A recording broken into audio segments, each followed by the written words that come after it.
আসসালামু আলাইকুম, ডক্টর মোহাম্মদ জাহাঙ্গীর কবির বলছি। তো আমার পাশে ম্যাডাম বসে আছেন, ওনার নাম হচ্ছে শাকিলা। তো আপনি এই পর্যন্ত উনি বোধহয় 8 কেজি না কত হ্যাঁ, কেজি? 8 কেজি। 8 কেজি কমাইছেন। তা আমরা বরং আপনার থেকেই শুনি। হ্যাঁ, আপনি বলেন যে আপনি যা এসে প্রথমেই বললেন যে ওজন কমানো বিষয় না, সেটা একটু বলেন।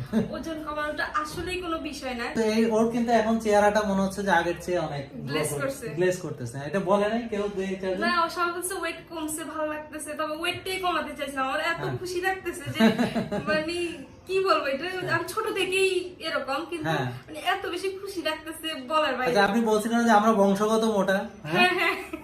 তো এখন আল্লাহ দিলে বংশ মোটা। এখন সেটা কোনো ফ্যাক্ট না, আসলে ওজন কমানোটাই ফ্যাক্ট না আমি মনে করি। হ্যাঁ, সেটাই। এখন হচ্ছে সঠিক যে নিয়ম আমরা চলছে। যদি আমাদের ভেতরে জমে থাকা যে শক্তি, হ্যাঁ, যেটা চর্বি, যেটা তেল, যেটা জমে আছে, সেটাকে যদি আমি ফুয়েল হিসেবে, জ্বালানি হিসেবে হ্যাঁ, ব্যবহার কাজ করতে পারি, করে তাহলে ফ্যাটটা বার্ন হবে। ফ্যাটটা বার্ন হবে। তখন আমরা না দুর্বল হব, না আমার স্কিন লুজ হবে, আমার আরো স্কিন টাইট হবে, আমার চুল পড়বে না, বরং চুল আরো গজাবে। গজাবে। হ্যাঁ, এবং আমি আরো শক্তিশালী হব। এটা হচ্ছে আসল কথা। সোজা কথা হচ্ছে আজকের স্লোগান হচ্ছে ওজন কমানো কোনো বিষয় না। কোনো বিষয় না।